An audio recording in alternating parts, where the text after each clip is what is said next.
नमस्कार दोस्तों। दुनिया इनोवेशन कर रही है, दुनिया सभ्यता दे रही है, दुनिया निर्माण कर रही है, लेकिन भारत के प्रधानमंत्री नरेंद्र मोदी भारत के इनोवेशन को खत्म कर रहे हैं, भारत की सभ्यता को खत्म कर रहे हैं और भारत के इतिहास को कलंकित कर रहे हैं। जब इसे बचाने के लिए भारत के नेता प्रतिपक्ष राहुल गांधी खड़े होते हैं तो उन पर हमला किया जाता है और इस देश के वो जो गोबर दिमाग लोग हैं, जिन्हें संघी कहा जाता है, आरएसएस कहा जाता है, बीजेपी कहा जाता है या उससे ज्ञान प्राप्त करने वाले लोग हैं, वो सभी जब सामने आते हैं तो इस देश को कलंकित करते हैं। जी हां, आज मैं आपको यह बताने जा रहा हूं कि किस तरह भारत को बर्बादी में ढकेल दिया गया है और यह बर्बादी इस हद तक आ गई है कि आज भारत का रुपया डॉलर के मुकाबले 95 रुपए प्रति डॉलर से भी ऊपर पहुंच गया है, उससे भी ज्यादा गिर गया है। मैंने आपसे कहा था इस साल आप देखेंगे कि डॉलर 100 रुपए का एक डॉलर होगा जाके। जो डॉलर 1947 में जो 4.5 रुपए का एक डॉलर होता था, वो डॉलर जब डॉक्टर मनमोहन सिंह ने छोड़ा तो 58 रुपए का हुआ करता था, 58 रुपए का। और आज वो 12 साल में यह हालत हो गई है, सिर्फ 12 साल में, कि वो 95.33 पैसे का हो गया। जी, जब 95.33 रुपए का हो गया हो तो उस स्थिति में हमें सोचना चाहिए कि आज भारत को कहां लाके खड़ा कर दिया है। भारत का मैन्युफैक्चरिंग यानी उद्योग पूरी तरह बर्बादी में जा रहा है और वो डिक्लाइन की तरफ चला गया है। इतनी बुरी तरीके से मैन्युफैक्चरिंग गिरी है कि उसमें भी भारत रिकॉर्ड बना रहा है। तो यानी भारत का उत्पादन गिर गया, भारत का रुपया गिर गया, भारत की साख गिर गई और भारत की सभ्यता, संस्कृति सबको नष्ट किया जा रहा है, सिर्फ इसलिए कि सत्ता बची रहे। क्या किसी की सत्ता स्थायी रही है? मैं पढ़ रहा था रोमन हिस्ट्री को, जो दुनिया की प्राचीन हिस्ट्री में से है। मैं चीन की हिस्ट्री को पढ़ रहा था। मैंने यूरोप की तमाम सारी हिस्ट्री को देखा। मैंने भारत की हिस्ट्री को पढ़ा। और जब हम वर्ल्ड की हिस्ट्री को पढ़ते हैं तो उस स्थिति में हमें आता है हम खड़े कहां हैं, हमने कैसे बर्बाद किया है और क्या बनाया है, क्या बिगाड़ा है, इसको हमें जानने की जरूरत है।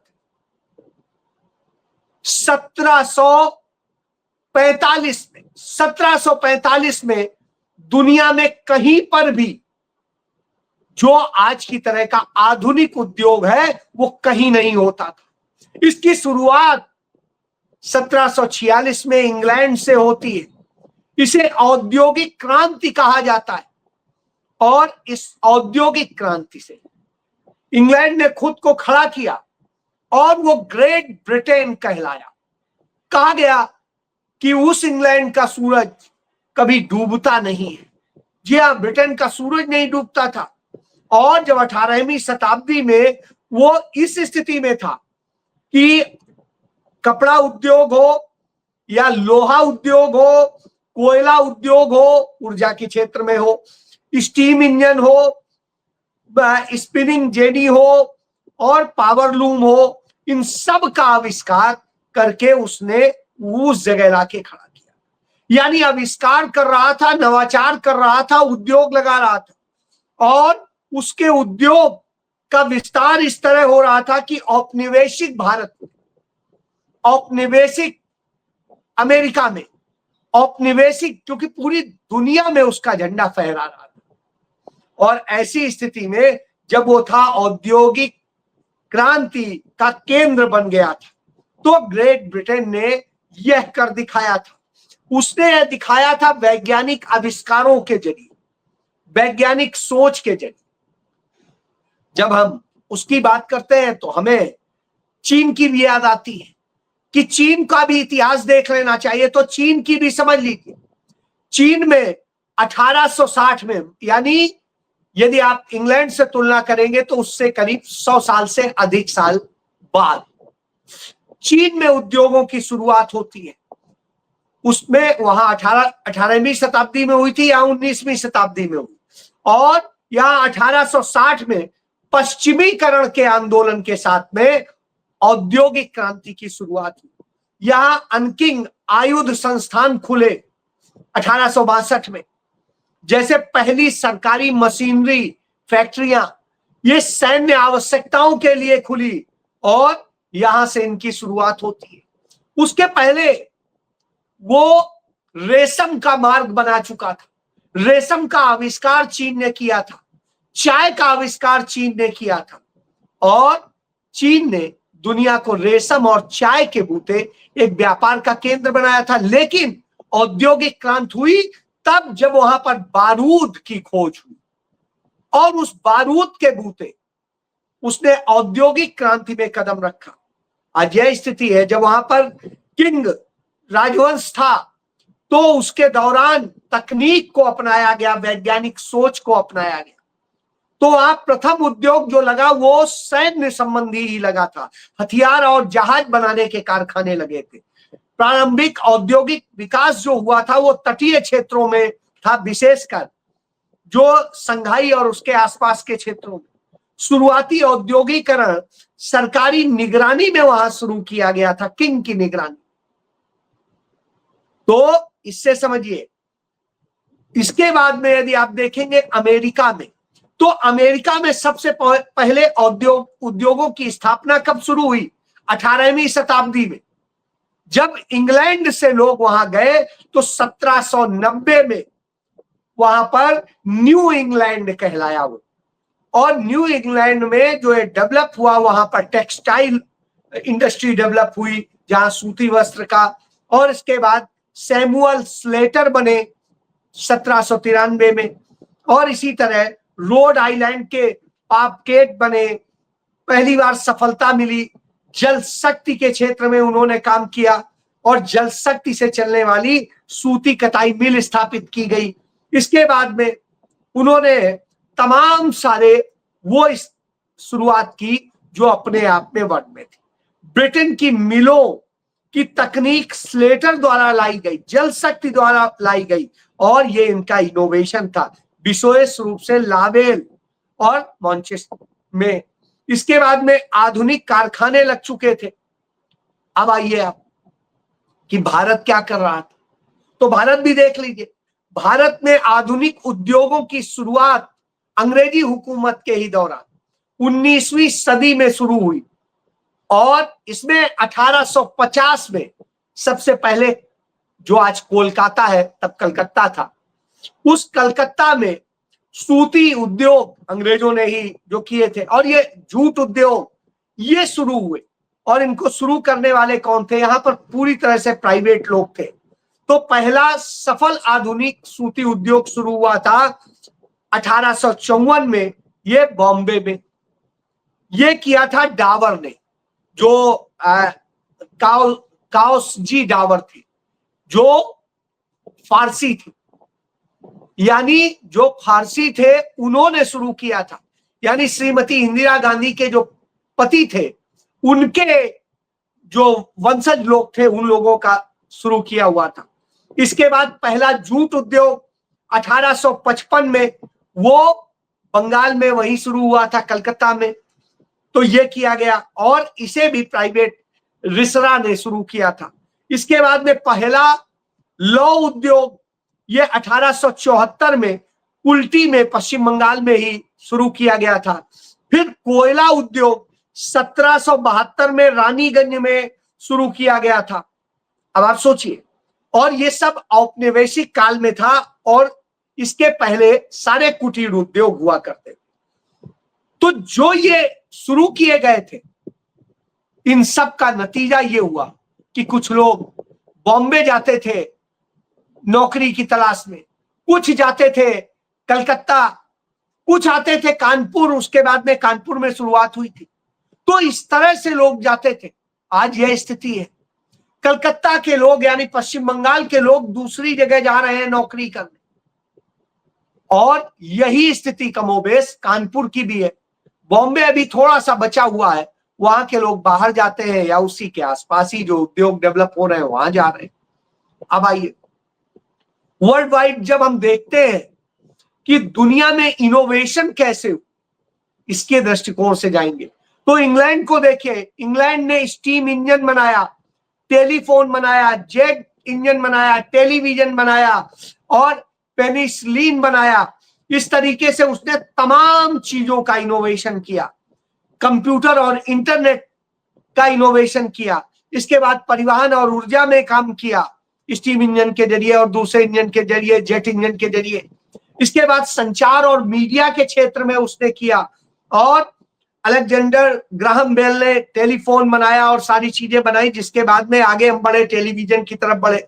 इसके बाद चिकित्सा और विज्ञान के क्षेत्र में अलेक्जेंडर फ्लेमिंग ने जो पेनिसिलिन की खोज की, और उसके बाद में जिस तरीके से हम आगे बढ़े, और फिर IVF हो और दूसरी टेस्ट ट्यूब बेबी, और ये सब शुरुआत वहीं से हुई, ब्रिटेन से हुई। फिर दैनिक जो प्रयोग की वस्तुएं थी उनमें चाहे बल्ब हो, चाहे वैक्यूम क्लीनर हो, टूथब्रश हो और स्टेनलेस स्टील हो, इन सब चीजों का आविष्कार किया।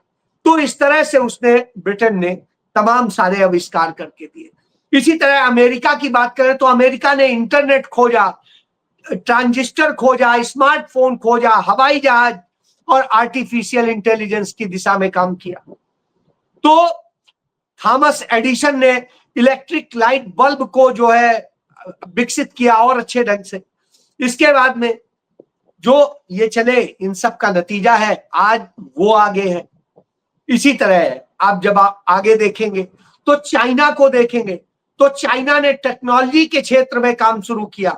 उसने टेक्नोलॉजी पे काम किया, आर्टिफिशियल इंटेलिजेंस पे काम किया, रोबोटिक पे काम किया और जो सस्टेनेबल एनर्जी पर काम किया, ईवी और ये सब कुछ आप देखते हैं। तो इस तरह से उसने शुरुआत की। और इसके अलावा कृत्रिम सूरज यानी बनाया हुआ आर्टिफिशियल सन उसने बना के खड़ा कर दिया, और इसके जरिए फ्यूजन रिएक्शन उसने पैदा किए। परिवहन में उड़ने वाली कारों से लेके मानव रहित कारें तक उसने बना के खड़ी कर दी। अंतरिक्ष और विज्ञान में काम किया, ऊर्जा और कार्बन ऑक्साइड पर उसने काम किया कि किस तरह किया जाए। तो ये महान। इसके अलावा चीन ने कागज का आविष्कार किया, कंपास का आविष्कार किया, बारूद का किया, प्रिंटिंग प्रेस का किया। तो इस तरह से जो ये सारी तकनीक की, और इसके कारण वो है। भारत की स्थिति देखी तो भारत ने क्या, भारत ने प्राचीन समय की बात करें तो हमने शून्य का आविष्कार किया था, हमने शतरंज का आविष्कार किया, हमने आयुर्वेद की बात की, और हमने फिर क्या किया। जब भारत सरकार के आप आंकड़े देखते हैं हमने क्या किया, तो साहब हमने आधार कार्ड बनाया, हमने कोविन जो क्या कहते हैं वैक्सीनेशन का कार्यक्रम शुरू किया था पंडित जवाहरलाल नेहरू ने, और इस तरह से अंतरिक्ष और रक्षा के क्षेत्र में इसरो और उसके जरिए हमने काम शुरू किया, ऑर्डिनेंस फैक्ट्रीज के जरिए काम शुरू किया। ये सब पंडित नेहरू के समय में हुआ था। डॉक्टर मनमोहन सिंह के समय में हमने चंद्रायन की शुरुआत की थी। तो ये हमारे पास में उपलब्धि है। तो साहब 12 साल के शासन में नरेंद्र मोदी ने इस देश को क्या, देश की आजादी के पहले हमारे पास सिर्फ शून्य था। देश की आजादी के बाद में हमारे पास में कुछ चीजें आई, और जो चीजें आई उनमें हमारे पास में चाहे अंतरिक्ष के कार्यक्रम हो, चाहे ऑर्डिनेंस के काम हो, चाहे आधार के काम हो, चाहे वैक्सीनेशन के काम हो, और यही सब है। हमने और क्या किया, तो हमारे पास कुछ नहीं मिलता है। सभ्यताओं की स्थिति हम देखेंगे तो रोमन सभ्यता को हम देखेंगे एक समृद्ध सभ्यता के तौर पर डेवलप हमें दिखाई देती है ईसा पूर्व से। इसी तरह हमें फारसी सभ्यता जो है वो भी हमें दिखाई देती है कितनी ज्यादा आगे बढ़ी हुई थी और कैसे थी। चीनी सभ्यता की हम स्थिति देखते हैं। इसके बाद में मेसोपोटामिया की सभ्यता हो जो सबसे पुरानी सभ्यता है, और इसके अलावा हम देखते हैं इजिप्ट की सभ्यता जो पुरानी सभ्यताओं में से। तो हमसे पुरानी इतनी सारी सभ्यताएं हैं। हम अपने यहाँ की यदि बात करेंगे तो हमारे यहाँ इंडो वैली की जो सभ्यता है, यानी सिंधु घाटी की सभ्यता और उधर चीन की सभ्यता, इन सब के आसपास का है। और हम इन सब के बावजूद कर क्या रहे? हम जो हमारे पास थोड़ी सी सभ्यताएं हैं वो भी हम नष्ट कर रहे हैं। जो लद्दाख है, लद्दाख करीब 9000 साल पुरानी वहां की पूरी सिविलाइजेशन है, और जो 9000 साल पुरानी है उसको भी हम खत्म करने पे तुले हैं, उसको बर्बाद करने पे तुले हैं। तो भारत के नेता प्रतिपक्ष उसको बचाने के लिए संघर्ष करने की बात करते हैं। उसमें तमाम सारी चीजें मिलती। जब हम चाइना से जो रेशम मार्ग था उसमें हम लद्दाख को पाते हैं कि वो लद्दाख हमारे लिए इतना बड़ा क्रीम पीरियड था। लेकिन आज उस लद्दाख को जैसे बर्बाद किया जा रहा है, जैसे चीन के हाथ में एक प्रकार से सौंपा जा रहा है, सब किया जा रहा है, तो हम कहां ले जा रहे हैं? क्यों? क्योंकि उससे अडानी को फायदा होना है। और इसी तरीके से नरेंद्र मोदी ने जो किया वो अंडमान निकोबार में भी किया है। अंडमान निकोबार में जो मानवीकरण है वो आदिवासियों का ही क्षेत्र होता था। अफ्रीका से वहां करीब मान के चलिए कि 50,000 साल पहले लोग आए थे। 50,000 साल पहले, जब भारत की कोई सभ्यता नहीं थी, तब आए थे। तो आप सोचिए वो लोग आके, आदिवासी, उसको अंडमान निकोबार इसीलिए कहते हैं नग्न लोगों का प्रदेश, जहां पे कोई वस्त्र नहीं पहनते थे, कुछ नहीं होता था और सब कुछ वैसे ही रहते।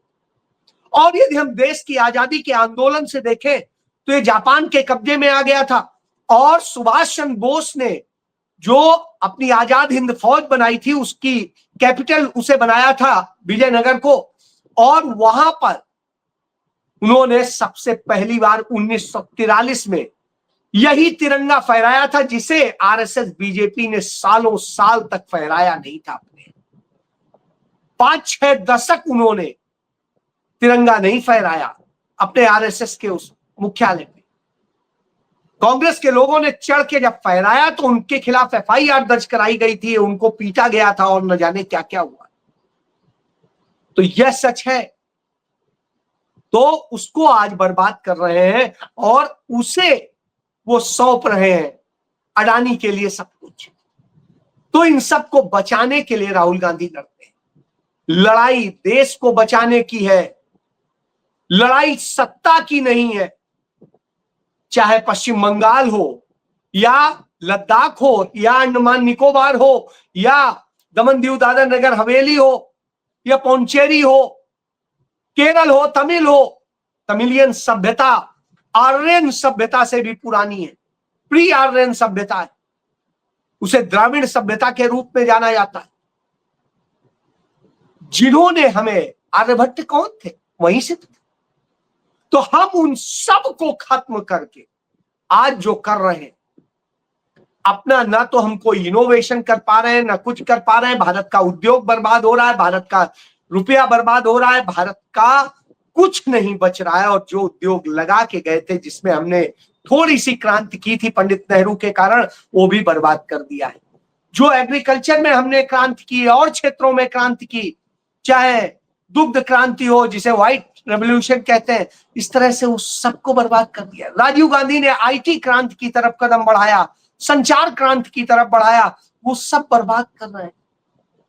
आज हम सभी तरीके से खत्म किए जा रहे हैं और नया जो उसमें इनोवेशन करके हमें हमारी वो पुरानी इनोवेशन के जरिए आगे बढ़ने का मौका था, वो हमें बर्बाद कर दिया। यानी हम सिर्फ सेवक बन के रहना चाहते हैं, गुलाम बन के रहना चाहते। यही तो किया है और इसके बावजूद हम जवाब नहीं देते। जब राहुल गांधी एक एक बात बताते हैं, सच बताते हैं, तब भी नहीं समझ पाते कि हम देश को कहां ले जा रहे हैं।